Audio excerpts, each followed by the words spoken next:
Hey, everybody, I have a great show today. I have a panel of Native American leaders, and the organizer of this event was Chase Iron Eyes, and Chase is the Native Outreach Director for the Kennedy campaign. He was raised on Standing Rock Indian Reservation until the age of 19. He earned his undergraduate degree at University of North Dakota, studying political science. He then graduated the University of Denver Law School. Chase was charged with felony inciting a riot, a 5-year prison term maximum as a result of participating in the Standing Rock protests against the DAPL pipeline. And we crossed paths at that point, and he helped lead the efforts to reclaim sacred lands in the Black Hills of South Dakota. He raised over $1 million to launch the Land Back movement in 2012. Chase's uncle, Everett Iron Eye, is a very close friend of mine. He's been an ally of mine for many, many years. We've been all over the country together. We went to and North America. We've been to the Arctic, to the taiga, in both Manitoba and in northern Quebec.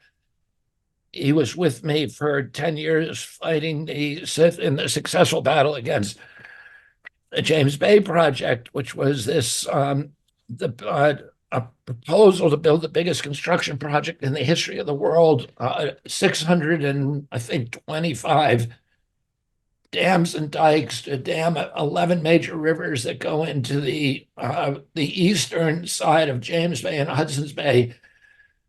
They were going to create a lake the size of Lake Erie and destroy an area larger than France. And it was all Cree Indian lands. The Cree were never consulted. They never lost a war. They never signed a treaty. And they had no place at the table. And they came to New York. The Cree Grand Chief, Matthew Kuncombe, and asked my help. And we ended up fighting. This is about 1993, for many, many years. And we spent a lot of time up in Mistassini and Chisasibi, these communities 800 miles up in the North Country, 800 miles from the nearest paved road. And we ended up winning that battle. And Everett was a Sioux leader who came to help us. And I spent a lot of time sleeping in teepees with him and catching fish and hunting caribou and eating a lot of wild game, and became very close. And he did naming ceremonies for a lot of my children out on Standing Rock back in the mid '90s. Oh, I feel like Chase is a member of my family. Our other guests are David Harper, and David is the current leading tribal outreach efforts for utility scale solar and energy storage projects with more than 30 tribes throughout the Western United States. He previously directed tribal engagement for the Alliance of Tribal Clean Energy, a nonprofit that served as the development tribal liaison for the Navajo Power. He represented the Colorado Indian tribes. His name is on a dozen different major power projects throughout the Western states. And then my final guest is Chairman Jacob Keyes, who is chairman of the Iowa Tribe of Oklahoma, and he is the founder of Oklahoma City's first Native American-owned craft brewery, Skydance Brewing Company, and I visited him at that incredible establishment. He is a leading entrepreneur, business leader, and he has a podcast on business leadership. Native Business Magazine named him top 50 Native entrepreneurs, and his brewery won the best new brewery in 2021 for Pop Culture magazine. Oh, anyway, this is a wonderful group. I I want to begin just by talking about some of my work on these issues. I spent about 20% of my time over the 40 years as an environmental advocate working on Native issues. I had a long background in this. My father and my uncle saw what had happened to the Native Americans in our country. They recognized this, the genocide of Native Americans as the original sin of American democracy. They believe strongly in our country and American democracy, but they believe that we could never live up to our potential as the world's exemplary democracy if we didn't go back and make amends and reconcile in one way or another with the people who had made the ultimate sacrifice and laid the groundwork or the rise of our culture, our political culture in this country. And my uncle, during his presidency, entertained a long line of tribal leaders. They often came to my house. And my father, when we were growing up, whenever we went on a vacation together, a wilderness vacation, or whether we went skiing or whitewater kayaking or mountain climbing, which my father wanted us to see the whole country, the first thing we would do when we landed at the airport is to go look at go visit on Native reservations. And I visited Choctaw, I visited Cherokee, I visited Hopi, Apache reservations, of course, all the Sioux reservations, Standing Rock, Pine Ridge, Rosebud, and the Navajo reservations. I went many times down to Red Rock and Comanche, all of the or many of the big reservations in the western states I went to when I was a kid. On the Mohawk Reservation in upstate New York, which was a very important group for my father. My father, on the 2 weeks before he died, he spent the day at Pine Ridge Reservation in South Dakota, which is the poorest county in America, year after year. And my father saw a Sioux family living in the burned out hulk of an automobile. And he cried. And it was one of the only times that people had actually seen him cry. And the word spread throughout the Sioux reservation. He spent about 6, 7 hours there. I don't know exactly how long, but he was keeping a group of white people, 20,000 white people who were waiting for him at Rapid City. He kept them waiting all day, and his aides were panicking and saying, "We got to leave here. Indians don't vote anyway." And he said, "You don't know your candidate if you think that's a good argument." And but the last day of his life, he won South Dakota, which nobody had expected. And he won it because the Sioux came out and voted in unprecedented numbers. And he got almost 100% of the vote. I think there were 2 votes against him on the entire reservation. And every time I go back there, people say to me, "We're still looking for those guys." And I became friends at that point. I was only 14 years old with Tim Gallego, and I later on served with him in founding Lakota Times, which is now called Indian Country Today. I was a founding editor of that publication, and which is the biggest newspaper in Indian Country. And then around 1993, Matthew Kuncombe came down to New York, asked my help with that, stopping the James Bay project. We ended up blocking that project. I played a key role in there by talking Mario Cuomo, who was then my sister's father-in-law, into canceling a $16 billion contract with Hydro-Quebec, and that killed the project. And we had brought up legislatures, about 20 legislatures from the New York State legislature, to go camping and do a whitewater trip with the Cree way up on one of these rivers that was going to be dammed, the Great Whale River, and which is called Wapmagushtui.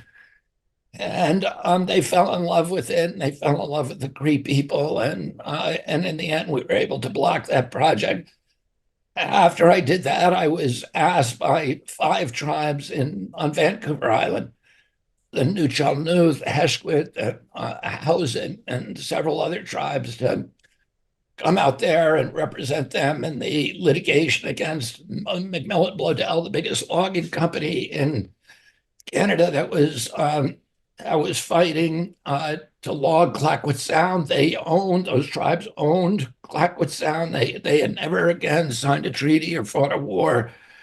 The treaty negotiations have been going on for a century, and meanwhile, McMillan Bloedel was logging that was basically robbing all their wealth. Some of the trees, these are 2,000-year-old cedars, Sitka spruce. Some of them have a value on the stump of $20,000, and McMillan Bloedel was strip mining them and then sending them over to Osaka with the bark still on them too. It was insane, and making hundreds of millions of dollars. Well, the people who own those trees sat by and watched, and we were able to win that litigation. And then I assisted in the treaty negotiations, and that ultimately gave the right to that tribe to the timber that was on their land, and it put McMillan Bloedel out of business. And then I ended up doing a lot of work on treaties and dam projects. The Puenche Indians in Chile I represented 5 tribes in Ecuador or 7 tribes, a group called Confini, a confederation of Amazon tribes, and litigating against Texaco and Chevron and Petroecuador about pollution in the Eastern Oriente, that part of the Amazon. And I went to war at that point with the environmental movement because the Indians wanted to have some development on their lands, and the environmentalists said, no, we don't want anything. We need to keep it forever wild. And I ended up feeling like the people who lived on that land had a right to economic development, and they were very conscientious about the environment. But the environmentalists took the position that there should be no development whatsoever. And I ended up becoming, in a kind of fist fight with a lot of my friends in the environmental movement because I was representing the Indians groups and their interests.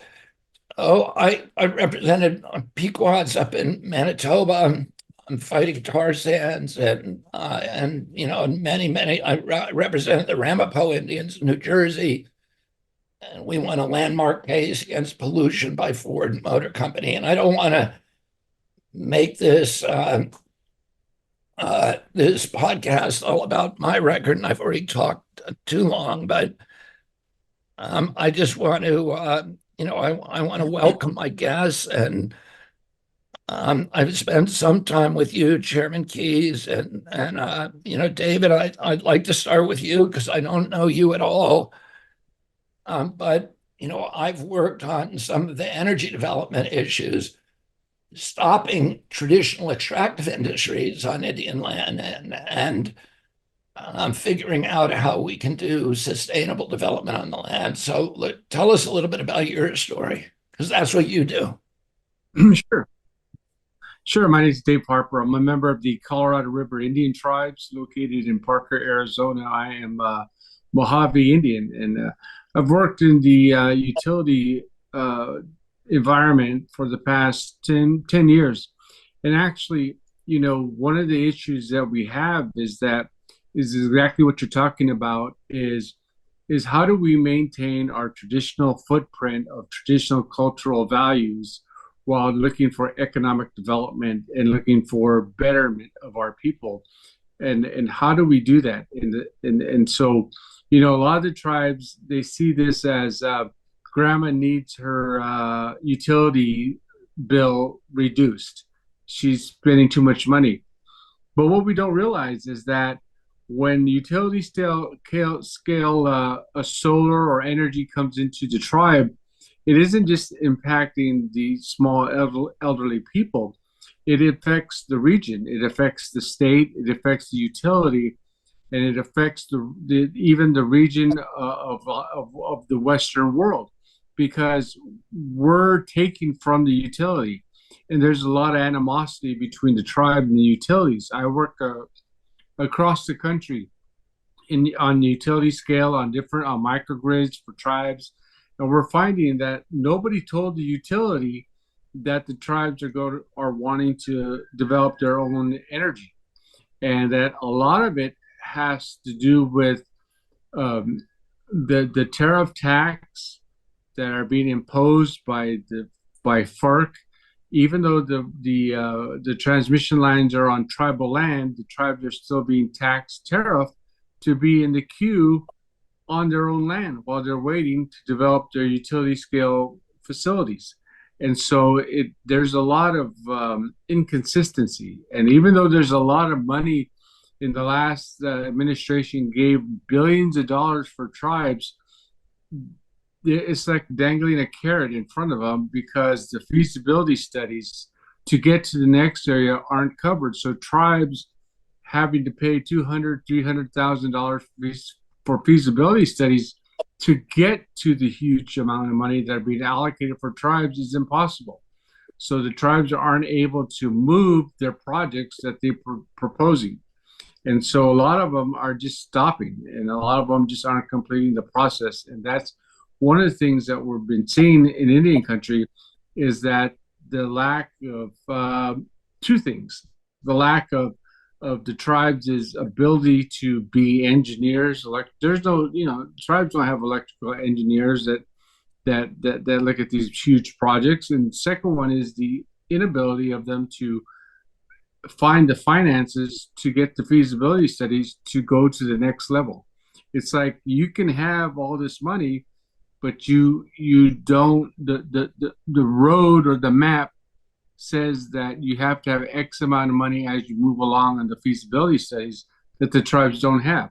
And so that really stymies the tribe.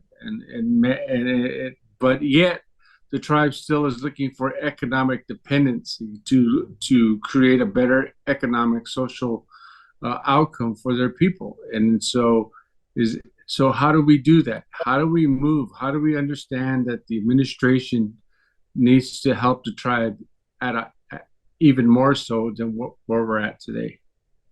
Well, it doesn't make any sense to dangle that money at the tribes without providing them the money, the little tiny bit of money that they need to do a feasibility study to make sure that you have all the questions you have to ask when you develop these alternative energy. Wind, how often does the wind blow? Are you going to be able to justify the investment in the turbine? Wind turbines can bring in huge amounts of money. An acre of corn in the western states will yield a couple $100 a year. An acre of corn with a wind turbine on it's worth about $8,000 in revenue a year. They can produce huge amounts of revenue and allow these tribes to make money. And solar energy, many of the tribes are in areas that are perfect for solar energy. They're high altitude. They have 300, 320, 330 days of sunlight a year. And many of them are near enough utility lines that they can hook into existing utility lines. But then there's all these other questions about, can the line transport the electrons efficiently? Is there room in the line? Is the utility going to let you on the line? What price is the utility going to pay you for that power? Is there net metering? Are they going to give you the same deal that they give the other utilities? And all of these are questions that need to be answered before you can get financing. And so, and if you can't answer those basic questions, then it's all an illusion.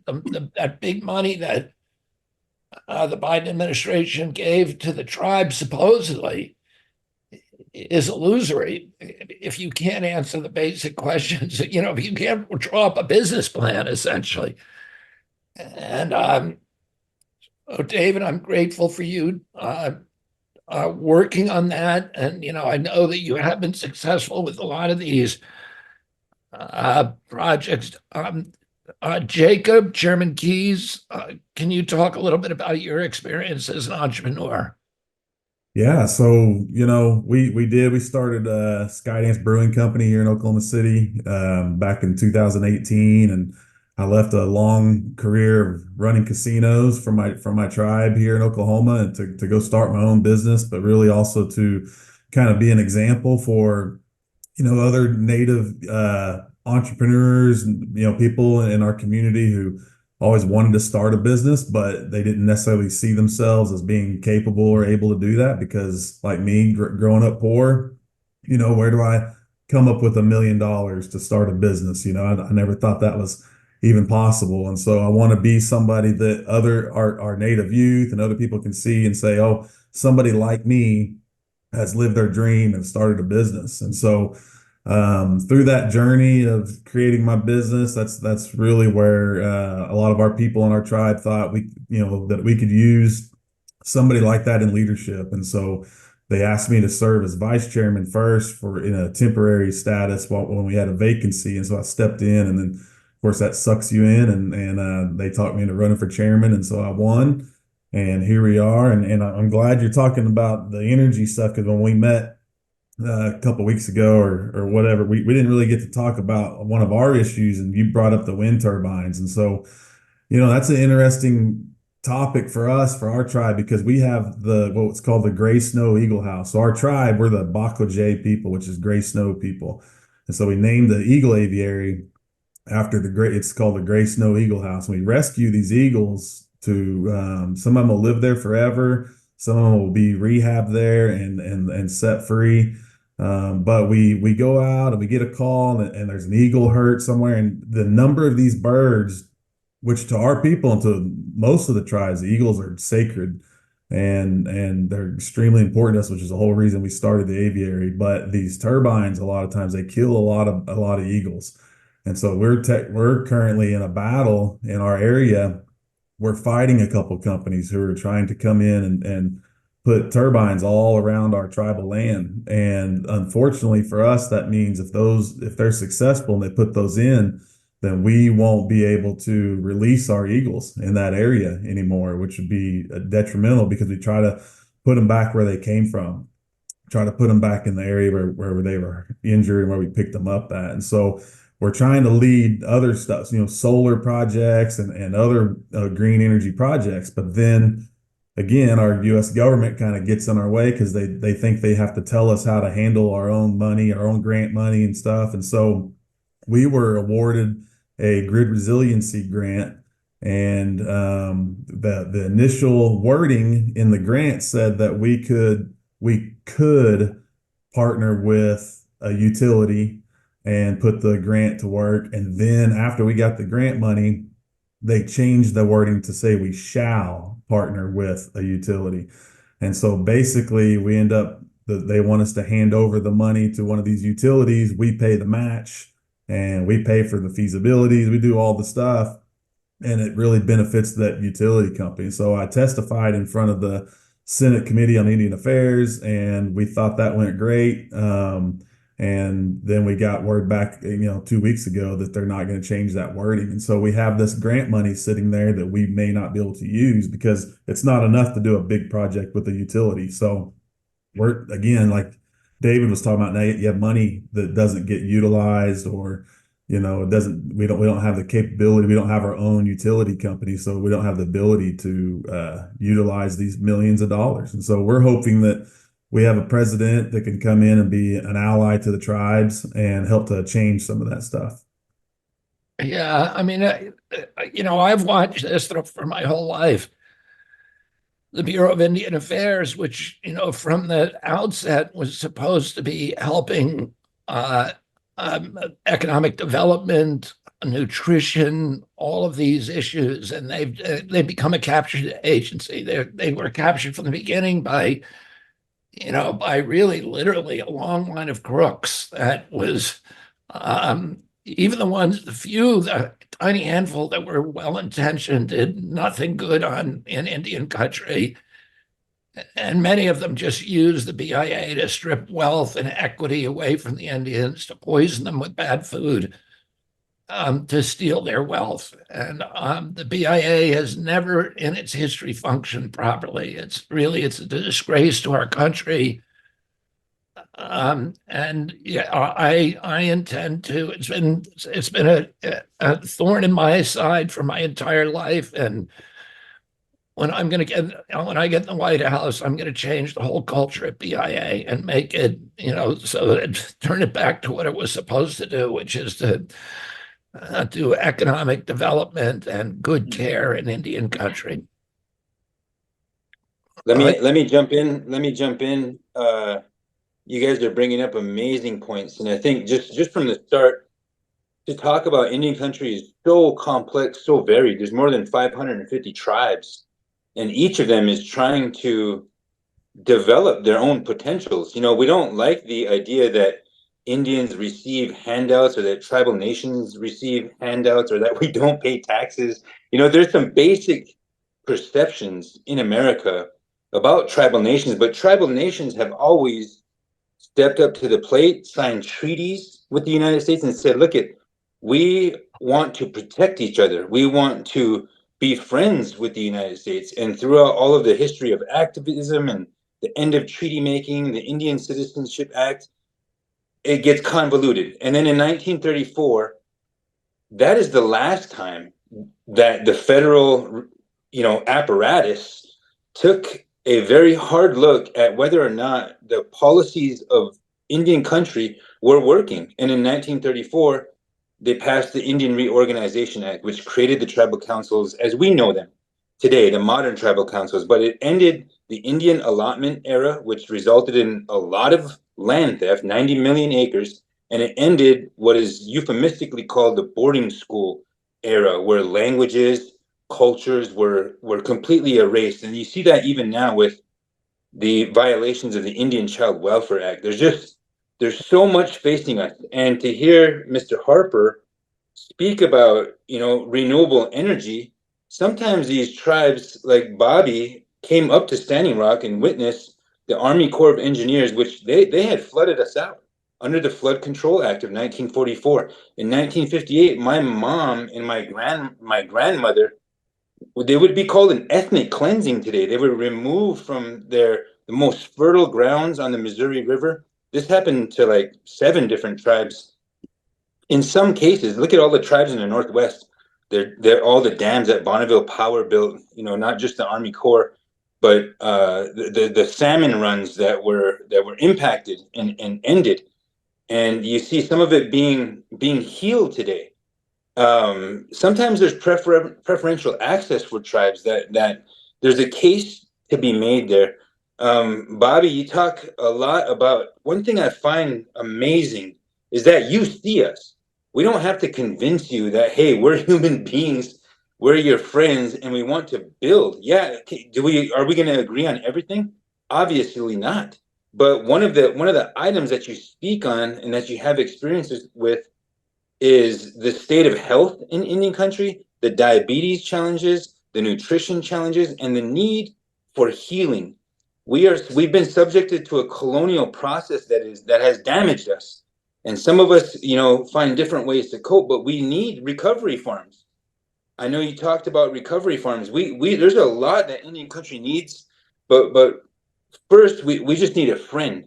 We need somebody who's been with us, somebody who sees us, somebody that we don't have to convince that we should be partners. But I just wanted to say those remarks and kick it back to you.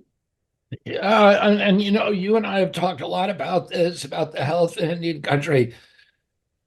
During COVID, the American Indians were the #1 group in the world in COVID deaths, and more COVID deaths per population than any group in the world. And they were being given, they were incentivized greater than any population in the world to take the vaccine. And some of the tribes, they were given $1,000 bonuses to take the vaccine. Many of the tribes, many of the reservations, it was 100% compliance with vaccine. And so why did we have the highest vaccination rate in the world and the highest death rate in the world in the Indian country?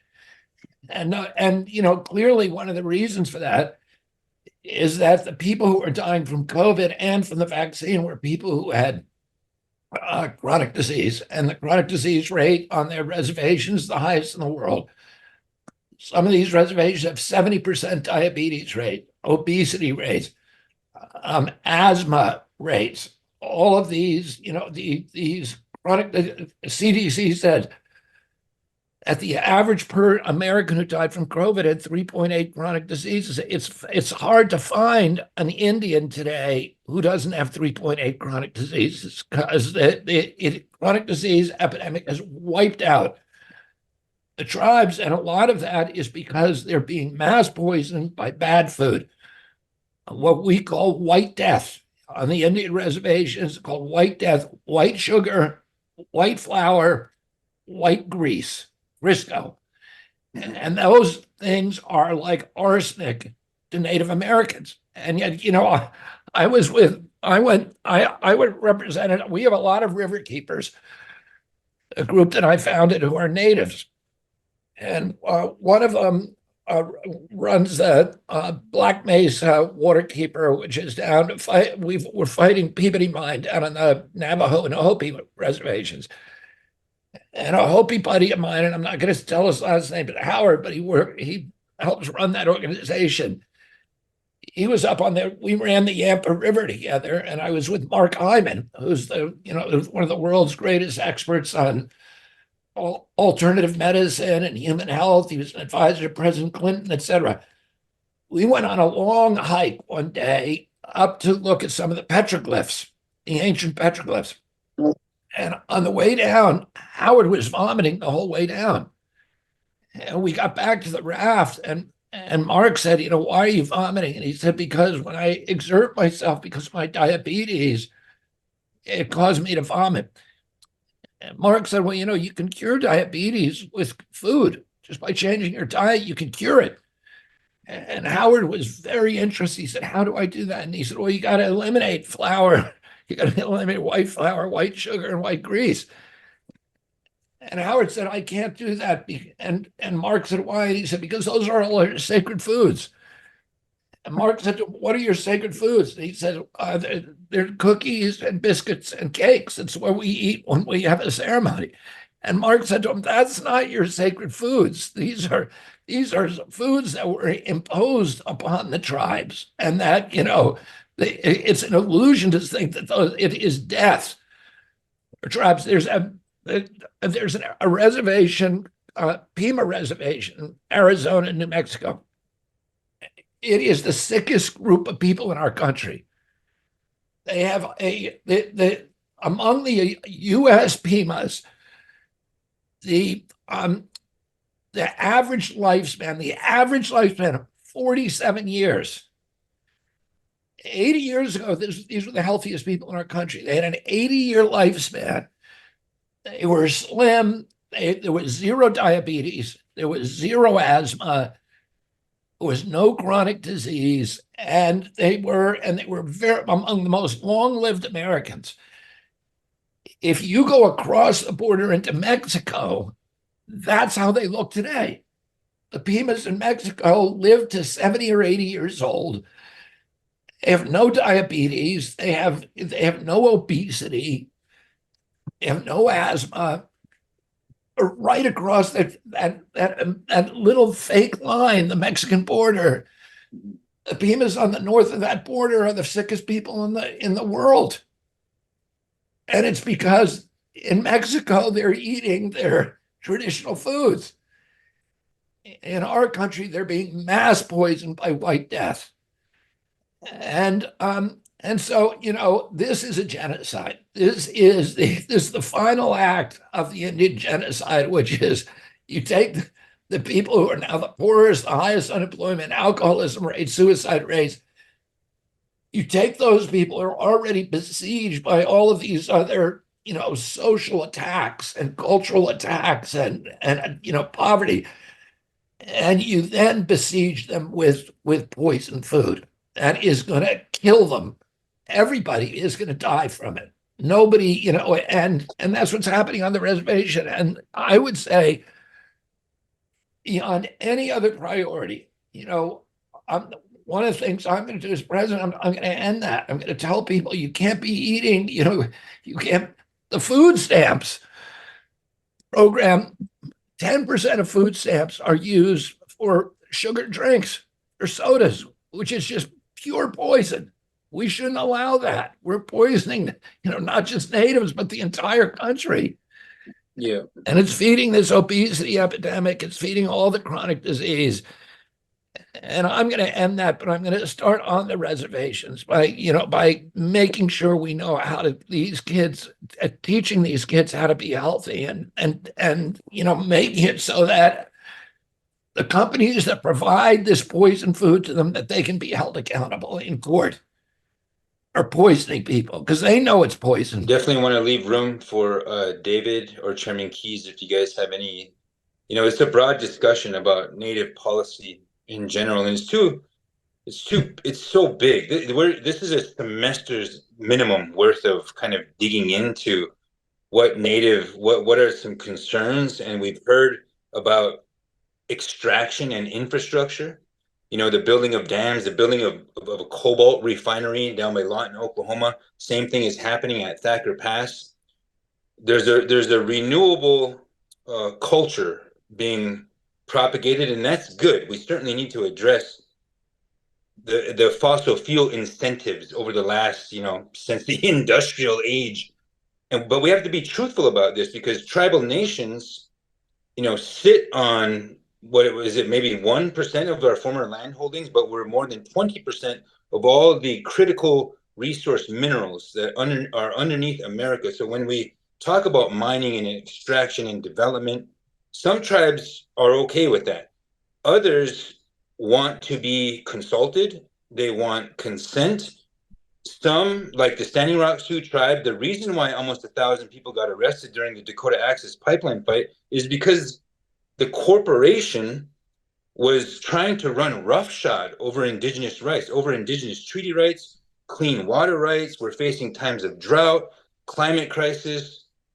The list is long, and tribal sovereignty presents a peculiar kind of vehicle to, I feel, I've been trying to do this my whole career, is link tribal sovereignty with constitutional rights, natural rights, birthrights, human rights of American people, because we are fighting the same corporation. One of the reasons why I jumped to Bobby's side is because Bobby's a fighter already. Who's attacking Bobby? Big pharma, big agriculture, big extraction.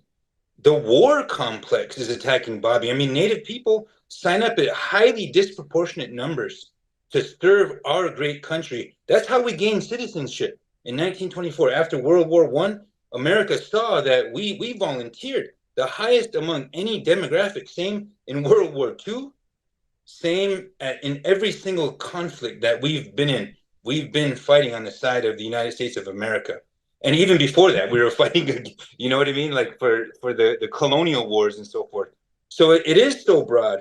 But one thing I want to draw attention to is recently the Indian Child Welfare Act, which was instituted in 1978 as a result of the Native Renaissance, and on the back of the anti-war movement, the civil rights movement.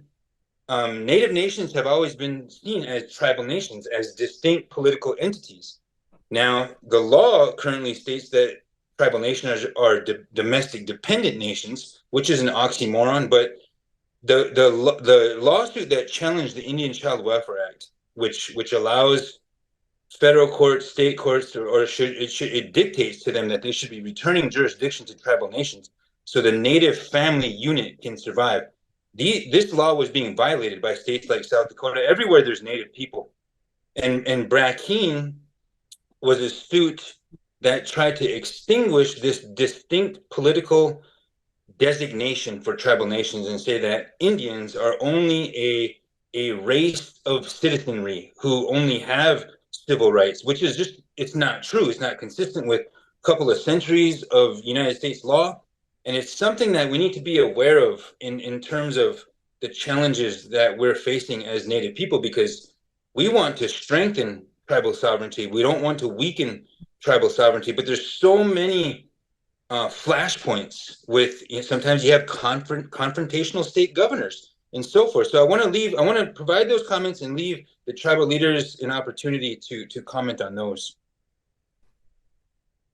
Yeah, I would say is that couple things. One is regarding tribal sovereignty and regarding who we are as Indian people in consultation and all the gamuts that happen at the federal level, is that our elders always had said is that we are a religious people.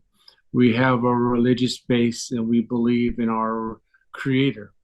And when the US government finally understands that and gives us that respect and dignity of the Catholic Church, the Mormon Church, all the other churches, Native people have to have that same respect. If you went into our grave and you dug up our people, you'd go to jail, or we'd go to jail if we did that to your graveyard. But you do that to ours, there is no respect. There's no understanding that that is a religious perspective of our people and how we put away our dead and how we put away our ceremonies for those people. And so when industry or anybody else comes to our land and they do exactly what happened in North Dakota, is it's disrespectful because we're a religious base and that religion is not being honored and it's not being respected and we're less than. But when we get to that point where we are recognized in the same religious perspective as all the other religions, then we can talk. Then we can have a foothold of where we're at together. And then we're looked at as human beings that have a spirit, mind, and body that is religiously looked at as people. And so, that's how I look at things when I see things, that when industry or the government comes, treat us like human beings that are spiritually based as anybody else, because we are equal and that we have ties and meaningfulness to the land. And we've been here since time immemorial. We've died here. Every inch of our reservation in our traditional homeland is where we put away our people and we go home.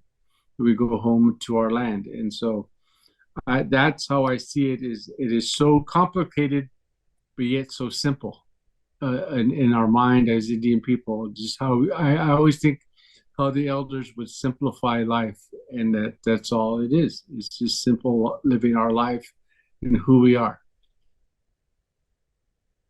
Yeah, I agree with a lot of what David's saying. And one of the things is when that idea of sovereignty is not understood by our legislators, by our politicians, especially even more so like on a state level here. So we battle with the governor here who's constantly attacking our sovereignty. We have state legislators, they don't understand what sovereignty is. And like Chase was saying, they think of us as a race and not so much as sovereign nations, as people who have treaties signed with the US government.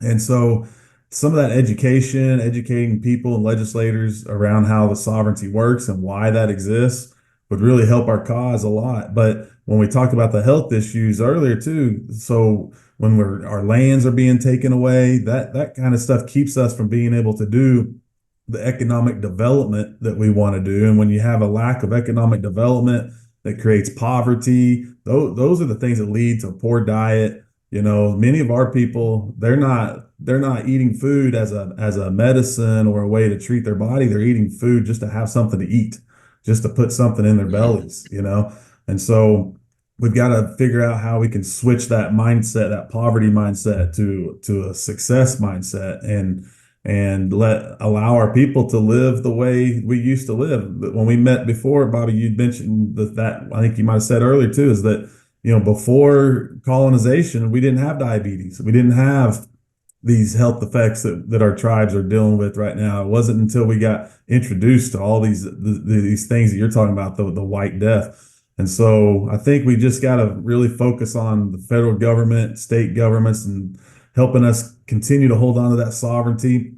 let us develop economic, power within our tribes and our reservations so that we can start to educate and teach our people the healthy way to live. And so I really appreciate, Bobby, you pushing that message and changing that, idea of what food is and what health looks like.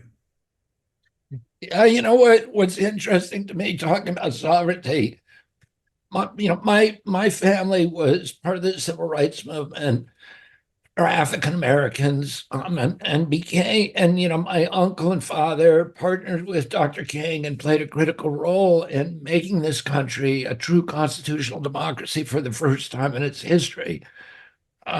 Prior to them, there was a whole race of citizens who were not allowed to participate in American democracy, who were prevented from exercising their vote through official corruption and unofficial intimidation designed to deprive them of their right to vote. And as a result of not being able to vote, they also couldn't use public transportation or public parks or water fountains. They were put in segregated prisons and mental hospitals. Every aspect of their lives was segregated to second-class citizens.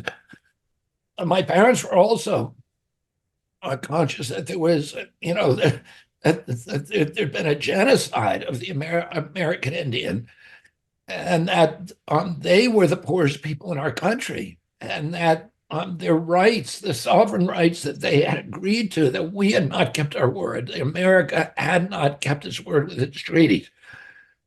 My mother, after my father's death, my mother went and spent a week out at Alcatraz when the AIM, the American Indian Movement, took over Alcatraz Island, and it was sort of the launch of this renaissance to reclaim rights of sovereignty for Native American tribes. But my father during the 3 months he announced as president in March of 1968, and then he died 3 months later in June 6th of 1968. During that 3 months period, he made 70 different stops on his campaign tour. Of those 70, 10 of them were on Indian reservations. Well, this was a huge priority of his. And when he visited the Pine Ridge Reservation, he came back and told us he met a woman on that reservation who was present at Custer's last stand. Oh, imagine that, a 20th century politician, the latter half of this 20th century, meets a woman who was present at Little Bighorn when Custer was killed, because the whole Sioux Nation was gathered there, and she was a little girl in a teepee at that point. But that was 1876. And so my father was campaigning, 92 years later. And this woman had been maybe a 4-year-old girl at that point, or a 6-year-old girl. But it's really kind of extraordinary to me even when I was a kid. Oh, you met somebody who was at Custer's last stand. Well, Custer's last stand happened because the U.S. government violated the Treaty of Fort Laramie, which was signed exactly 100 years before my father was killed in 1868. And that was the treaty with the Sioux tribe, which is one of the biggest tribes in our country. I think the second biggest after the Navajo. But that was the treaty that said that the Black Hills and a lot of other land will be owned by the Sioux, that nobody else can use it, as long as the grass is green, as long as the rain drops from the clouds, as long as there's water in the streams. That land, nobody can take it from you. And then, 8 years after that, gold was discovered in the Black Hills. And Custer was sent to take the Black Hills away from the Sioux in violation of the Treaty of Fort Laramie. So this is what happened to all the treaties. And I love the point that Chase made about the Indians were forced onto 1% of their former lands. And they were the worst lands. They were the lands that everybody thought, okay, this land has no value to anybody. We don't want it, so we're going to let the Indians keep it. As it turns out, 100 years later, that land, by dumb luck, is the land where all the rare earth minerals are, where all the cobalt and the lithium and all of these, and the gold and the silver. And so now the corporations want that land, and they're doing the same thing that happened when they found gold in the Black Hills, and they had to violate all the treaties and say, oh, sovereignty doesn't exist anymore. Our nation, if it's going to live up to its ideals, has to show that it can be trusted with full faith and credit. When it gives its word, it's going to keep it. And its word was that these are sovereign nations, that they have to be dealt with as sovereign nations, that they have rights, and that the United States, even when it's convenient to our big corporations, that those rights have to be recognized, and that the Indians have to be not just consultant, but they have the ultimate decision about what's going to happen on their land. That's never happened. So my presidency is going to be the first presidency where that actually happens. And I want to thank all of you for being here. Chase, thanks for putting this together. Chairman Jacob Keyes, thank you for joining us. And David Harper, thanks for bringing us up to date on energy, green energy development on native lands. Thank you to all of you. Thank you, guys. Thank you very much. Is there ways to support you guys? Are there websites, or can I ask you to talk about your website, about how listeners can support you or find you? Yeah, we have a website. It's called Seven Skyline. We put stuff on there. We also put stuff on Seven Skyline on LinkedIn. We have a pretty good following, and so hopefully we can get a copy of this and put it on. We've been linked in with Department of Energy and Indian energy programs, and then we serve actually 80 tribes across from Alaska, Hawaii, out to Maine to Florida. So we've been working on reservations, and we got a pretty good following from them. Good for you. And Chairman Keyes? IowaNation.org. That's our tribe's website. And from there, you can find a link to our Gray Snow Eagle House. So that's, the more awareness we can bring to our eagle aviary, the better. And hopefully people can start to see, the reasons why we would fight against these turbines is to try to protect these birds. Thank you very much. And Chase, they can find you at chase@teamkennedy.com. Chase at teamkennedy.com or Chase Iron Eyes on the social channels. And if I could take a couple minutes, I want to make a brief statement that hearing you guys speak, what comes to my mind is that treaty rights are constitutional rights. Article 6 says treaties are the supreme law of the land. Well, I've seen Mr. Kennedy fight time and again to protect the constitutional rights of all Americans, our right to free speech, our right to be free from illegal searches and seizures, our property rights and all the businesses that were shut down, and everybody who's still suffering and reeling from those times. So we are set to defend ourselves against corporate aggression.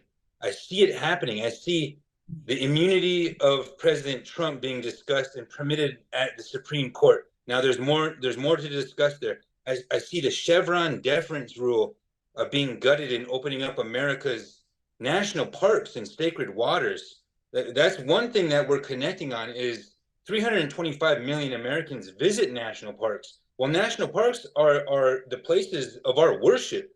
These hold sacred sites, and we want to share the depth and the substance of who we are with America. Now, Bobby and I, Mr. Kennedy and I have, with the help of my uncle and other tribal leaders, are developing a Native New Deal to completely overhaul and reconstruct the trust relationship.